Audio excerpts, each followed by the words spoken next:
Je sais pas pourquoi le seul jour où j'ai décidé de filmer, c'est le jour où il y a des nuages partout et il fait gris. Du coup la luminosité... Salut les amis, aujourd'hui on va parler d'une des meilleures et des pires choses qui peut arriver dans cette vie. C'est-à-dire les adaptations de livres en film, série. On va se concentrer sur le positif et on va parler de mes adaptations préférées. Celles que je porte très précieusement, profondément.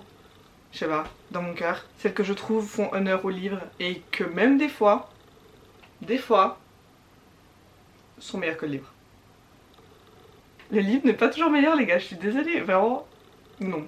Moi j'adore regarder des adaptations et même quand elles sont pas ouf, je trouve que c'est quand même cool de voir comment est-ce que ils ont même perçu les personnages et je suis toujours que genre même quand j'ai peur et que je sais que ça va être nul, je doute que ça va pas être ouf et qu'il y a aucun moyen que ça soit autant bien que le livre ou que les adaptations qui sont déjà faites. La nouvelle saga d'Harry Potter qu'ils vont faire par exemple. La curiosité en moi fait que je vais toujours regarder. Et en vrai ça m'est arrivé plusieurs fois aussi de voir des films qui en vrai étaient basés sur des livres mais je n'avais aucune idée de ça. Et je l'ai découvert après, j'étais en mode...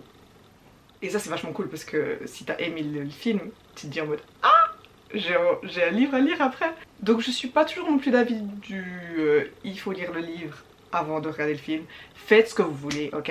Aujourd'hui je vais vous parler de toutes ces adaptations que moi j'ai appréciées et que je pense valent la peine d'être regardées. Donc si vous les avez pas vues, foncez. Oh, moi dès que j'essaie de me tenir droite, j'ai mal au dos. On commence fort avec une de mes adaptations télévisées préférées, je pense. Bridgerton. Je ne pouvais pas, et désolée, parce que selon moi ils font tellement justice au livre, mais pas dans le sens où ils suivent tout ce qui se passe dans le livre. Ils prennent toute l'essence de genre la période et tout, et ils l'ont transformé en le truc le plus magique au monde et tellement beau, et sans avoir tous les trucs problématiques qui étaient dans les livres à la base.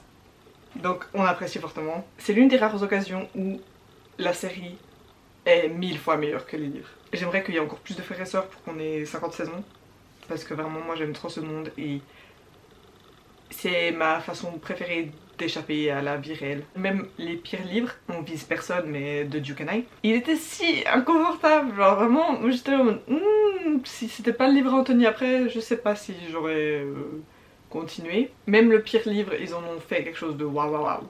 Bien évidemment, le meilleur livre sera à jamais la meilleure saison de Bridgerton, c'est-à-dire la saison 2. Même si Queen Charlotte maintenant... ils se battent un peu les deux, hein. Je parle beaucoup, hein, pour pas dire grand-chose. Mais bref. Numéro 2, Heartstopper. Oh mon dieu, oh mon dieu, oh mon dieu. J'aime trop cette série, j'aime trop ces romans graphiques, j'aime trop tout l'univers.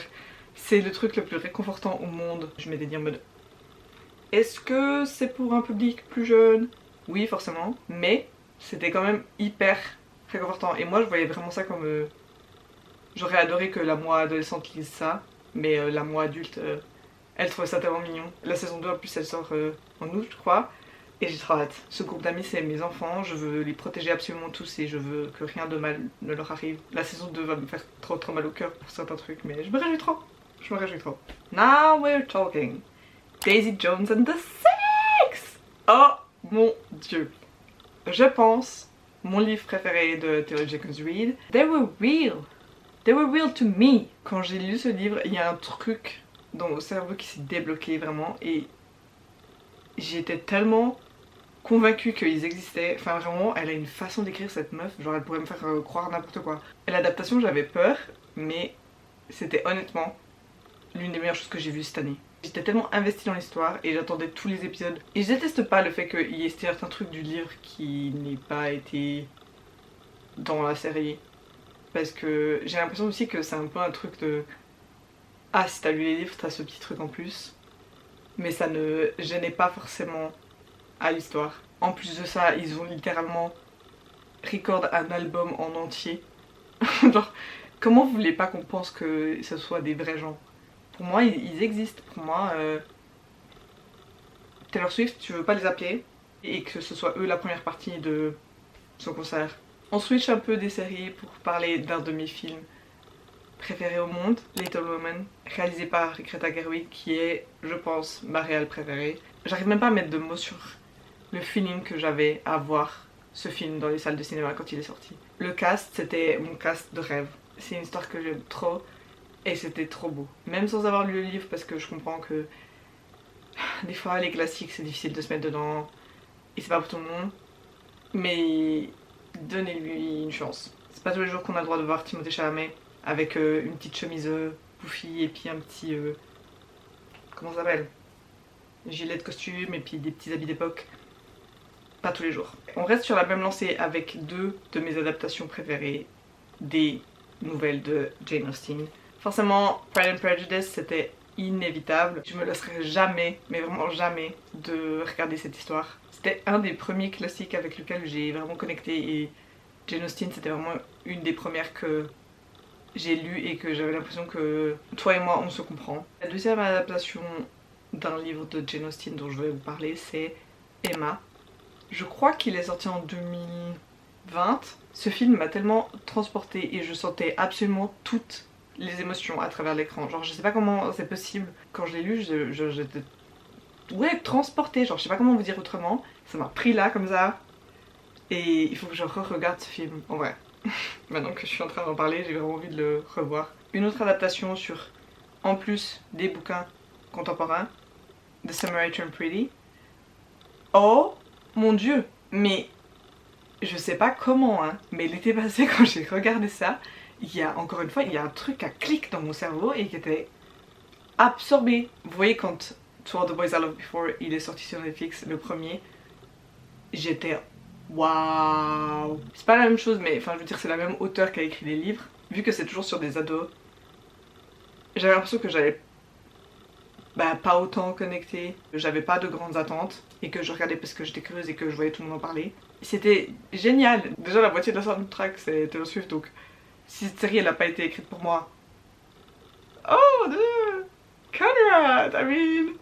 La saison 2 sort bientôt d'ailleurs et j'ai si hâte, j'ai vraiment trop hâte. Et Silly Little Romance, c'est mon truc et en plus de ça ça se passe en été et il y a cette vibe là de beach house, petit endroit perdu au milieu de nulle part où juste tu n'as rien d'autre à faire pendant tout ton été que de te balader à vélo et d'être sur la plage et de oh mon dieu, penser si genre lui t'aime bien ou si c'est lui qui t'aime bien, c'est juste tellement fun.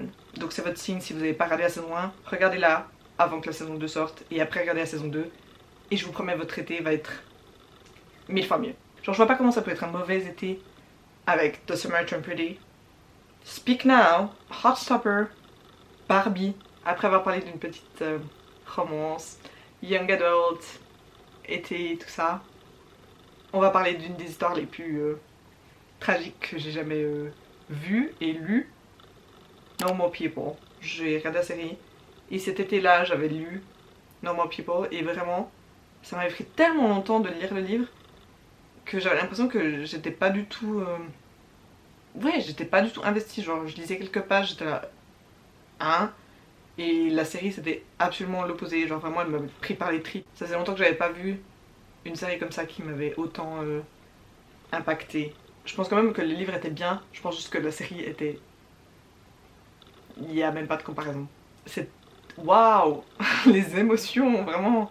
Je sais pas pourquoi c'est réconfortant, parce que vraiment c'est juste des gens qui ne savent pas communiquer et que t'as envie de les prendre comme ça puis de les secouer et puis d'être là en mode qu'est-ce que tu fous. Shadow and Bone, j'adore la série, même si en vrai les 3/4 du temps je comprends pas ce plot qui suivent parce que ça suit pas du tout les livres et qu'il y a plein de trucs qui sont en mode pas du tout les mêmes. T'as l'impression que tu regardes un truc totalement nouveau et pour ce que c'est vraiment fun. Le casting est absolument parfait. De voir les Crows sur mon écran, c'est tout ce que j'ai besoin. Genre vraiment, eux, même Alina, et puis s'il vous plaît, Ben Barnes, comme le Darkling, genre... enfin oui, c'est un peu... ça pose problème au moment où j'avais un peu de sympathie pour le Darkling, parce que c'était Ben Barnes, mais... ok, on part dans les deux livres qui m'ont construite, ont construit ma personnalité. Perks of Being a Wallflower ou Le Monde de Charlie. Ce livre m'a détruite, m'a reconstruit à nouveau pour me redétruire et pour me ramener à la vie. Encore une fois, je suis ravie que ce livre a existé et que ce film a été fait parce que je l'ai re-regardé tellement de fois quand ça allait pas, quand ça allait, quand vraiment pour tout et n'importe quoi, je regardais ce film en boucle. Si vous avez jamais vu ce film, regardez-le. Ça va... Je sais pas si ça va révolutionner votre vie, mais ça a révolutionné la mienne. Et en parlant de livres qui a révolutionné ma vie, Call Me By Your Name.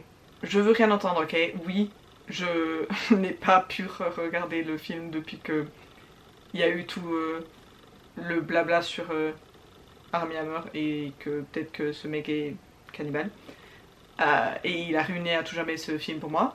Mais c'est quand même une œuvre d'art et je donnerai tout pour retourner en 2017 quand j'ai découvert ce livre et que j'ai lu le livre et qu'après j'ai eu la nouvelle que genre il allait être un film et que non seulement ça allait devenir un film mais que c'était Timothée Chalamet qui allait être dedans. Toute ma personnalité a été créée à partir de ce moment-là, ok? Juste pour la cinématographie et la beauté du truc, le film est si beau, 10 sur 10, 1 milliard sur 10, genre mon film préféré de tous les temps, donc voilà. Ça vaut même pas la peine de mentionner genre Harry Potter, Twilight, parce que je pense que tous les films, vous les avez pas vus, et que si à ce moment-là vous les avez pas vus, c'est que vous faites le choix conscient de pas les regarder. Vous avez lu le meilleur univers qui a jamais existé, avec tellement de waouh waouh waouh, et de réconfort et de magie, et de waouh, c'est la meilleure chose qui a jamais été créée, même si c'est par l'une des pires personnes au monde. Et de l'autre, vous avez littéralement un truc qui est tellement mauvais qu'en fait, il est bien. Et encore une fois, c'est fun de regarder des trucs fun et d'être une girly girl des fois. Aussi, j'ai noté 2 adaptations dont je n'ai pas lu les livres, mais que j'aimerais vraiment lire parce que je les ai adorés absolument. Et je pense que même si vous n'avez pas lu les livres, il faut que vous regardiez ça. Anne with an E et Crazy Rich Asians. Oh mon dieu! Déjà, de 1, ce film, j'attends le 2 depuis... quoi? 5 ans? Même plus peut-être? Il est où le 2? Parce que c'était tellement incroyable et beau. Et je crois qu'il y a 3 livres. Faudrait vraiment que je les lise, surtout que ben, en attendant qu'ils se décident à sortir le 2, peut-être que je peux lire les livres et puis ça va combler un peu le vide. Anne with an E, je ne pardonnerai jamais à Netflix d'avoir annulé cette série. C'était l'une des meilleures séries que vous aviez sur votre plateforme. Faudrait vraiment que je lise Anne of Green Gables parce que la série en tout cas, dès que j'y pense, j'ai un petit pincement au cœur et je suis en mode... C'est la liste officielle des adaptations qui sont sorties et que j'ai regardées et que j'ai appréciées. Maintenant, j'ai quelques adaptations qui vont sortir ou qui ont été annoncées, dont j'ai hâte ou que je voulais vous en parler. Red, White and Royal Blue, ce livre, je l'ai lu aussi 2020 je crois, et je l'ai noté 5 étoiles. Mais je sais pas si je le lisais maintenant, je le noterais aussi haut. Enfin bref, il a une place quand même spéciale dans mon cœur, et je vais pas vous mentir, j'ai peur. Déjà ils ont annoncé le casting, j'étais en mode non. Non, non, non, non, non. Je les imaginais absolument pas comme ça. On dirait qu'ils ont absolument aucune alchimie entre les deux. Ça sort aussi en août parce que, comme je vous ai dit, juillet, août là, cet été en entier en fait. C'est pour les gens ennuyants. Ensuite, tous les livres d'Emily Henry. Oh mon dieu, j'ai tellement hâte. Mais j'ai tellement peur, ok? Parce que si gâche Betrayed, enfin non, ils pourront jamais toucher au bijou qu'est le livre. Mais si l'adaptation elle est... on va pas s'entendre. Et elle a annoncé que Betrayed, People We Meet on Vacation and Book Lovers, donc ces 3 romans avant Happy Place qui vient de sortir maintenant, vont être adaptés. Je sais pas comment ça va sortir, elle a juste posté sur Instagram. J'espère vraiment que les adaptations vont être à la hauteur. Et dans la même idée, le livre de notre petite Taylor Jenkins Reid, The Seven Husbands of Evelyn Hugo et Malibu Rising, ils vont aussi être adaptés. Je n'ai aucune idée de quand, quoi, comment, et je crois que absolument personne sur cette terre le sait. The Seven Husbands, j'ai peur, ok? J'ai peur de qui vont cast en tant qu'Evelyn, en tant que Celia, en tant que Harry, C'était toutes les adaptations que j'ai vues, que j'ai hâte de voir, que j'ai apprécié, que j'aime de tout mon cœur. J'ai adoré filmer cette vidéo, j'espère que vous aussi. Si vous avez d'autres adaptations comme ça préférées ou livres qui va devenir une série ou un film ou quoi que ce soit, dites-moi en commentaire parce que je suis trop curieuse et j'adorerais en découvrir des autres. Il ne me reste plus qu'à vous dire de prendre soin de vous et je vous vois très bientôt. Bye!